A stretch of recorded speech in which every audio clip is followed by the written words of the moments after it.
একটি হাঁস ডোবার মধ্যে ডুব দিয়ে দিয়ে মাছ শিকার করছিল। হাঁসটির নাম ছিল হাসা।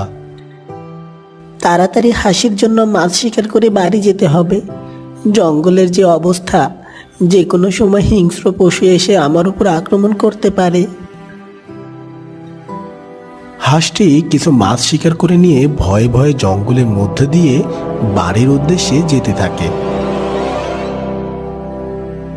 এইদিকে হাসার বউ হাসি 7টি ডিমের উপর বসে তা দিচ্ছিল।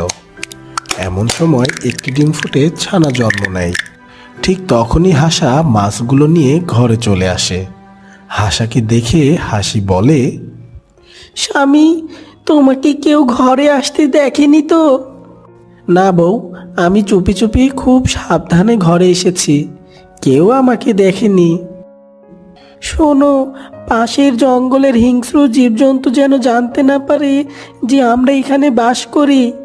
আর দেখো, কিছুদিনের মধ্যে আমার বাকি ডিমগুলো ফুটেও সুন্দর হবে। একবার যদি এই খবর জেনে যাই, তাহলে সেদিনই আমাদের শেষ দিন হবে। হ্যাঁ, আমি জানি এসব, আর তাই তো ঘরে ঢোকার আগে আমি বাইরে কিছু সময় দাঁড়িয়ে থাকি, তারপর চারপাশ দেখে শুনে তারপরে ঘরে ঢুকি। আচ্ছা, তুমি এই খাবার খেয়ে ডিমে তা দাও, আমি ততক্ষণে পানি নিয়ে আসি।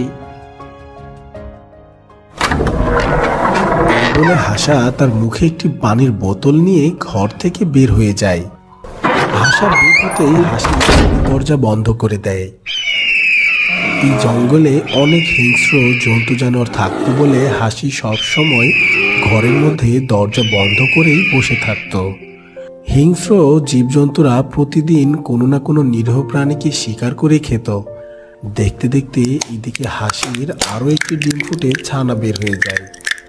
আর এরপর বড় ছানাটি বলে, মা, তুমি আমাকে বাইরে খেলতে যেতে দাও না কেন? সারাক্ষণ ঘরে থাকতে যে আমার ভালো লাগে না মা। আমার তো নতুন ভাই এসেছে, আমি ভাইয়ের সাথে বাইরে খেলতে যাই মা। দেখো বাবা, এখনো তোমরা অনেক ছোট, বাইরে চারিদিকে শুধু বিপদ আর বিপদ। বাইরে কোনো না কোনো সময় কোনো হিংস্র প্রাণী ঘোরাঘুরি করতেই থাকে, আর ছোট ছোট ছানা পেলে তারা শিকার বানায়। কি, তার মানে আমরা বাইরে গেলে ওই জন্তুরা আমাদের ধরে খেয়ে নেবে? হ্যাঁ আমার ছানারা, যতক্ষণ আমি তোমাদের সাথে আছি ততক্ষণ ওরা তোমাদের কোনো ক্ষতি করতে পারবে না।